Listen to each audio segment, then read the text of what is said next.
खबर शामिल करेंगे। साबिक गवर्नर सिंध कामरान टिसोरी ने कहा है कि वो रोने धोने की सियासत मुझे क्यों निकाला या फिर अडयाला में क्यों डाला के कायल नहीं। लंदन में जीओ न्यूज़ को इंटरव्यू कामरान टिसोरी ने कहा कि फारूक सत्तार का बजट मंजूरी को मेरी बहाली से जोड़ना MQM के हर कारकुन की राय है। MQM पाकिस्तान के पास एक भी आईनी ओहदा नहीं, सियासत में बैठ कर बात होती है। हो सकता है कि नवाज शरीफ लंदन आए तो फिर उनकी तबीयत पूछने चला जाऊँ।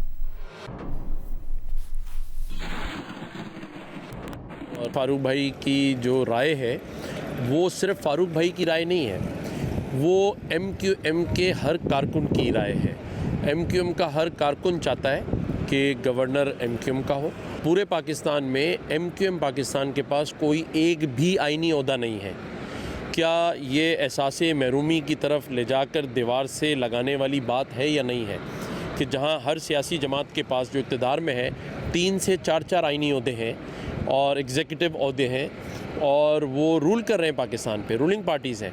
और MQM जो है उसे इस तरह से साइड लाइन कर देना कि उनके पास अगर एक आईनी ओहदा था तो उसे भी वापस ले लिया गया। सर साहब, जब PMLN की लीडरशिप यहाँ पर मौजूद थी, ख़ास तौर पर जब मियाँ साहब एग्ज़ाइल में थे, आप आए, आपने उनसे मिले भी, आपकी बड़ी मुलाकातें भी हुई और आपने उस वक्त उनकी बड़ी सपोर्ट भी की थी उनके पाकिस्तान वापस जाने के हवाले से।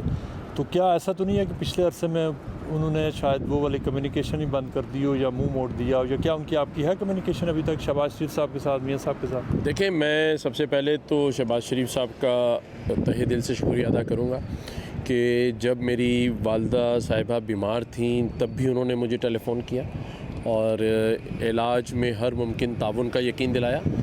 और फिर जब उनका इंतकाल हो गया तब भी उन्होंने मुझे फ़ोन किया और फिर उन्होंने कहा कि जब भी वो कराची आएंगे तो ताज़ियत के लिए मेरे घर भी आएंगे। मैंने गवर्नरशिप बड़े हौसले से और बड़ी गैरत के साथ की है। मैं सियासत में रोने धोने का कायल नहीं हूँ, ना मुझे क्यों निकाला का कायल हूँ और ना मैं इस चीज़ का कायल हूँ कि मुझे अडयाला में क्यों डाला।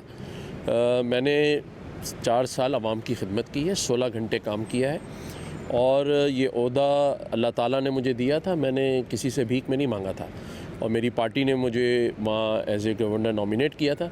सियासत में बैठकर बातचीत होती है, जब मौका होगा तो फिर दोबारा बैठ जाएंगे। हो सकता है कि इस बार भी वो लंदन आए और नवाज़ शरीफ साहब, तो मैं फिर उनकी तबीयत पूछने चला जाऊँ।